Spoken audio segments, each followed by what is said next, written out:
Hello students, I'm Dr. Umakant Vyas and I welcome you all to our channel A School.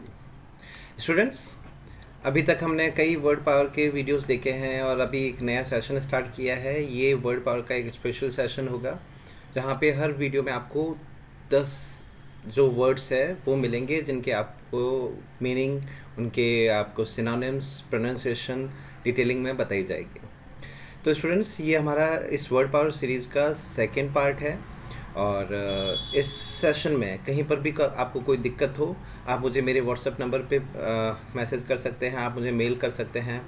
और इस पूरे video को देखने के बाद में अगर जो स्टूडेंट्स मुझे इन वर्ड्स के सेंटेंसेस बना करके भेजेगा, मैं उस स्टूडेंट को इस जो पूरी वीडियो है उसकी PDF भेज दूँगा।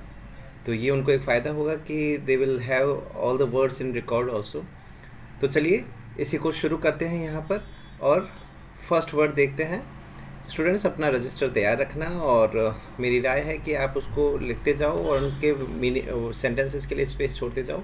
आपको उन पे सेंटेंसेस भी बनाने हैं। So let's begin with this first word.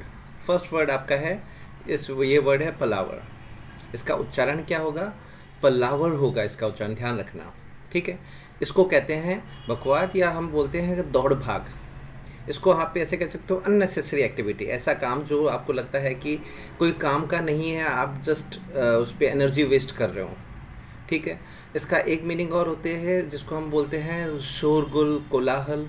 तो ये भी उसका मीनिंग होता है। फर्स्ट मतलब अननेसेसरी कोई एक्टिविटी करना पलावर होता है, ठीक है। तो इसका मीनिंग नोट कर लेना, unnecessary activity where you waste your energy. इसके सिनोनिम्स आप नोट कर लो, ये बहुत काम के हैं। सिनोनिम्स में एक है कमोशन, हल्लाबल्लू एंड फस। ये 3 वर्ड अप्रोर भी होता है। तो इसके जो सिनोनिम्स है ये नोट करते रहो, स्पेस छोड़ के रखो। जो मैं सिनोनिम्स बता रहा हूँ उसके अलावा भी आपको अगर कोई सिनोनिम आता है आप उसको नोट ज़रूर कर लेना। तो ये फर्स्ट वर्ड हुआ पलावर और उसके मीनिंग हो गया अननेसेसरी एक्टिविटी और उसके सिनोनिम्स हो गए कमोशन, हल्लाबल्लू एंड फस, ठीक है। तो चलिए अब आगे देखते हैं। नेक्स्ट वर्ड है PALTRY। इसको हम देखो पोल्ट्री बोलते हैं, है ना। इसके उच्चारण पे विशेष ध्यान देना है। The pronunciation of this particular word is poultry. Poultry का मतलब होता है, इसको हम हिंदी में कहते हैं तुच्छ और नगण्य। तो उसका मतलब जो विदाउट एनी वैल्यू, वर्थलेस होता है, उसको तुच्छ बोलते हैं या नगण्य बोलते हैं। तो इसका मीनिंग हम देखें तो मीगर। मीगर का मतलब नहीं के बराबर, too small to be considered important. कोई चीज़ इतनी नगण्य है, छोटी सी है कि जिसको हम ज़्यादा तवज्जो नहीं देते, उस पर ज़्यादा ध्यान नहीं देते, तो वो बहुत ही अनइम्पोर्टेंट ऑब्जेक्ट हो गया, तो उसको हम पोल्ट्री बोलते हैं, है ना। पोल्ट्री इश्यूज़ बोलते हैं कि छोटे मोटे मुद्दे हो गए। इसके सिनोनिम मीगर तो हो ही गया। इनसिग्निफिकेंट मतलब जिसका कोई औचित्य नहीं है। सिग्निफिकेंट होता है औचित्य, इनसिग्निफिकेंट जिसका कोई औचित्य नहीं है, इनसिग्निफिकेंट। नेग्लिजिबल जिसको आप नेग्लिजेंट मतलब आप जिसको इग्नोर कर सकते हो, अवॉइड कर सकते हो। ट्रिफलिंग बहुत ही छोटा सा, नगण्य, तुच्छ हो गया। तो आप ये कह सकते हो कि we must not waste our energy on paltry issues of our day to day life.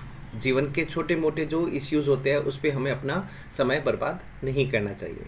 तो ये हो गया पोल्ट्री।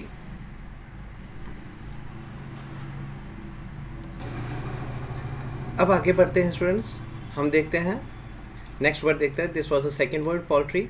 अब हम देखते हैं नेक्स्ट वर्ड। अच्छा वर्ड है, काफ़ी यूज़ होता है आज के समय में, पैम्पर, ठीक है। ये वर्ड है पैम्पर। उच्चारण हो गया इसका पैम्पर। लाड और प्यार करना वर्ब के रूप में है यहाँ पर। तो लाड और प्यार करना, पैम्पर करना किसी को, ठीक है। इसका मीनिंग तो क्या हो गया, इसी बात को हमने लिखा है to take care of somebody very well. किसी का बहुत ज़्यादा ध्यान देना, उस पर पूरा केयर करना उसकी, तो ये होती है पैम्पर करना। छोटे बच्चे होते हैं, हम उसको बहुत केयर करते हैं, तो वो होता है पैम्परिंग करना। पैम्पर्ड चाइल्ड बोलते हैं हम जिसको बहुत ही केयर करके पाला गया है, तो बहुत ही लाड प्यार करके रखा गया है, तो वो पैम्पर्ड किड हो गया।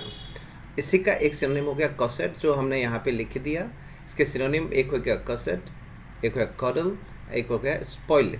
स्पॉइल इस सेंस में है that when you know give so much love an affection to somebody, that you don't care that somebody is going out of track and one is going ruthless.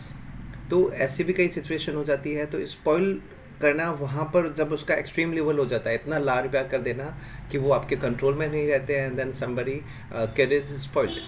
तो यहाँ पर spoil भी इसका एक meaning होता है.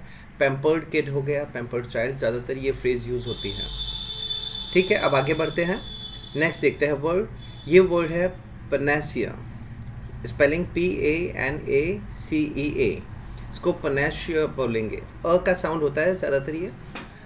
पनेसिया देखो, एक ये जो वर्ड है रामबाण, ठीक है, तो रामबाण तो हम समझते हैं कि ऐसा चीज़ जिसका श्योर कोई क्योर होता है, जिससे हर सर्व रोग हरि का मतलब ऐसी समस्या, ऐसी बीमारी जिसका पूरा इलाज होता हो, उससे इलाज होना तय होता है, या हम कह सकते हैं जो हर एक चीज़ का रामबाण इलाज होता है, तो वही ये पनेसिया होता है. तो इसका मीनिंग हो गया क्योरिंग ऑल, या something that can solve all the problems. ऐसी कोई चीज़ जो हर समस्या का समाधान कर देती है, तो वो पनेसिया होता है.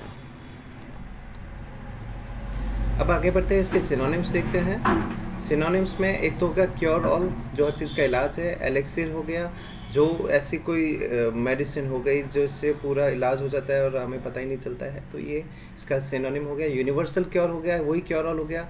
हर चीज़ का एक ही बीमारी से हर चीज़ के सॉल्यूशन कर दिया जाता है, तो वो क्या हो गया, पनेसिया हो गया. अब आगे बढ़ते हैं, नेक्स्ट देखते हैं वर्ड.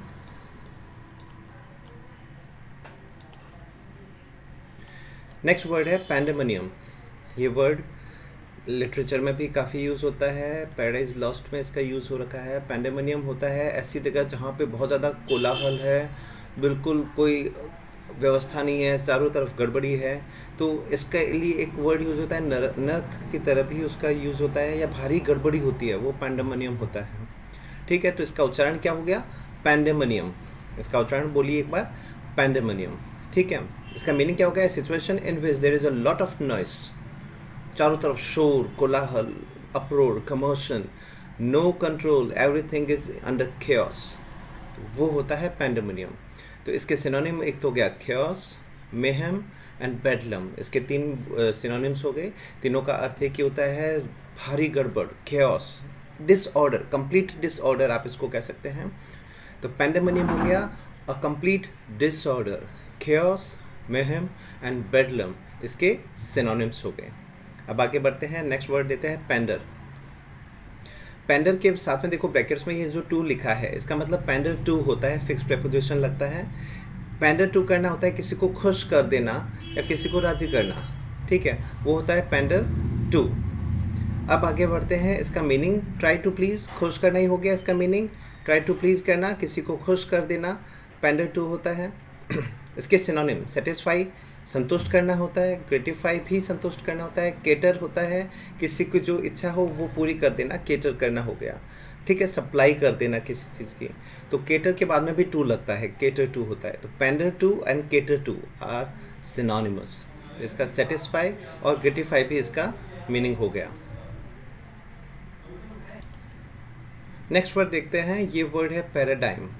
ठीक है, इसका उच्चारण क्या हो गया, पैराडाइम हो गया. यहाँ पर इसको वर्ड को एम कर लीजिए, पैराडाइम होता है, यहाँ पे इसको एम कर लीजिए, पैराडाइम.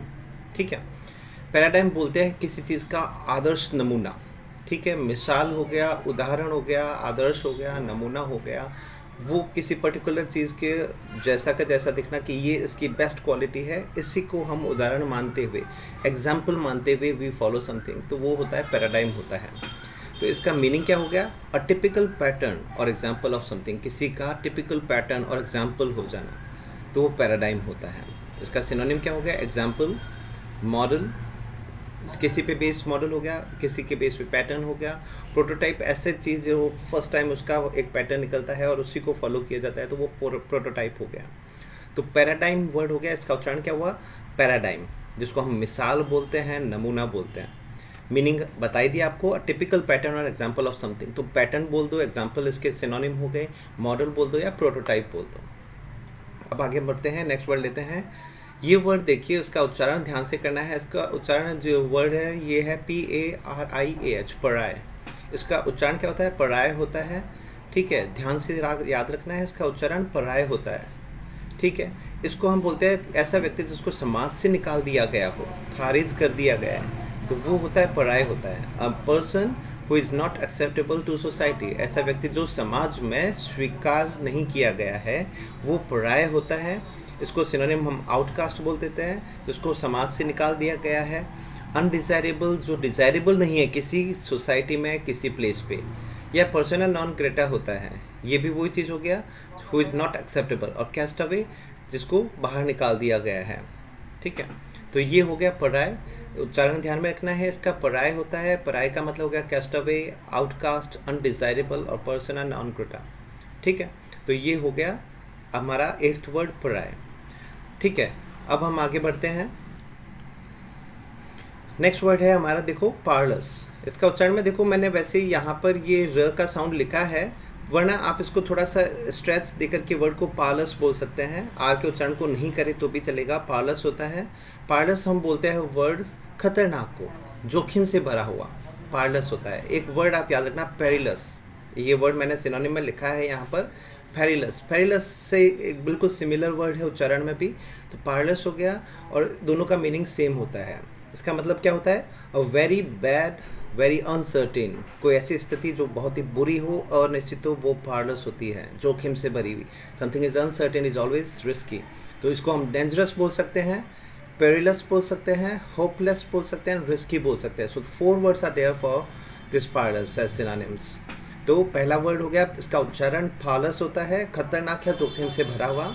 इसके सिनोनिम हो गए, पहला dangerous, second perilous, third hopeless and fourth risky. ठीक है, याद रहेगा। अब आगे बढ़ते हैं। नेक्स्ट देखते हैं पार्सिमनी। ये पार्सिमनी हो गया, आर को इसमें भी नहीं बोला गया है। पार्सिमनी होता है जिसको हम बोलते हैं कंजूसी या कृपणता। कोई सोच समझ के खर्च करता है तो वो भी इसी का पार्ट होता है। मितव्ययता भी बोल सकते हैं आप इसको, पार्सिमनी होता है। मीनिंग क्या हो गया, the fact of being very unwilling to spend money. तो आप खर्च करने में बहुत ही अनविलिंग होते हो, ज़्यादा खर्च नहीं करना चाहते हो, तो वो भी इसका पार्ट होता है। तो कंजूसी, मितव्ययता, कृपणता, इसका हिंदी में मीनिंग हो गया पार्सिमनी।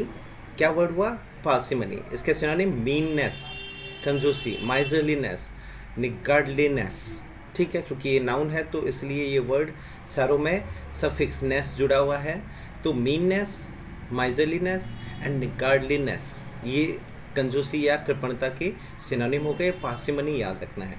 तो स्टूडेंट्स, ये सारे वर्ड्स पी से जुड़ रहे हैं, इनको याद रखना है। इंपॉर्टेंट वर्ड्स है, these are quite often, these are asked in different competitive exams. तो आप इनको याद रखोगे तो बहुत ही हेल्पफुल रहेगा। इस सीक्वेंस से जुड़े रहोगे इस वर्ड पावर के, तो आने वाले जो वर्ड्स होंगे तो वो भी आपको बहुत हेल्प करेंगे।